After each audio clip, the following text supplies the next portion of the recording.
today's video we're going to be talking about a 20-ton press I got from Automotech. Automotech do garage equipment. I've been doing it for 50 years. They sell from lifts to four posts to wheel balancers, garage equipment, pretty much everything. So here it is. This is the 20-ton shop press. This is the ram that moves side to side and is on ball bearings, as you can see. That's moved like that. So I've had this press about, let's say, a week now, and I've absolutely loved it. The only thing that's gone wrong on it is the pump. It felt like it wasn't getting in fluid to the ram and it wasn't working right. So I just contacted them, gave them a quick phone call, and they sent me a brand new unit out free of charge. So to operate the press, you have your handle, which lives in here, and you're not using it. Just take that out, put it into the first one, and you just literally pump, and the ram will start coming out. Obviously the pressure won't be reading out because there's no to press against. And then when you just want to release the fluid, you just literally turn that, and the ram goes back in. It comes with this from standard, which is really good for this press because most presses don't even include the rams. These are all different sizes, nice thick steel rams. They just slot in like that. They just literally pull out. It's on a ball bearing. That just stays there. You can bolt this to there, which normally that's what the photos show. But with mine, I bolted it there because I've got a spring compressor here and I need to get access to the pedals. So it also comes with this, which is a flat press, and I added some washers on, which I need to get some thicker ones because that doesn't stay in. It's a bit annoying, so I need some thicker washers. I haven't sorted that out yet. But basically that is normally bolted to that.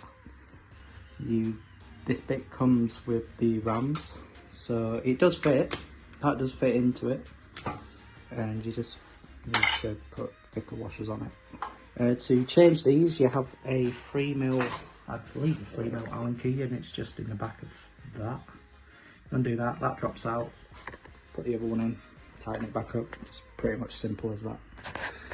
Yeah, that goes side to side, left to right, just so you can, like, if you're pushing, not centralised basically. These are the plates that come with it. These are thick steel plates, about 2 inch, very heavy duty. But what I needed to buy is these blocks. These blocks are for when you're doing wheel bearings. They sit on there to push your hub through, basically. These are actually called bright steel square bar, 3 inch by 3 inch. 75 quid they cost me for 3 of them cutting, but they're really heavy duty, which is what you want. I just keep them in the box down there. And then that's just off a Range Rover wheel bearing. I use that as like a thing to push against, so it's centralised because it's the same size as the wheel bearing. So that just lives in there. Went to a tool auction and bought this, which is just a 38mm socket. I use that to push wheel bearings and hubs out. This is the plate that comes with it, which says the different sizes of these. They just slot through there.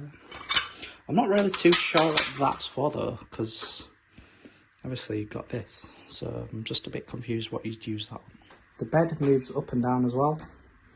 Just undo these and the bed just drops and go all the way to the bottom and all the way to the top there. But apart from that, 100% recommend this press. This is the actual press I've got.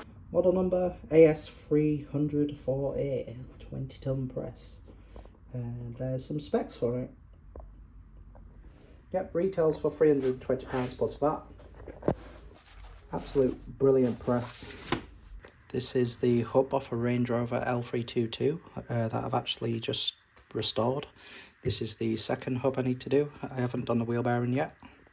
I'm just waiting for that to arrive, but it actually took 10 tons to put that in. Did it absolutely no problem.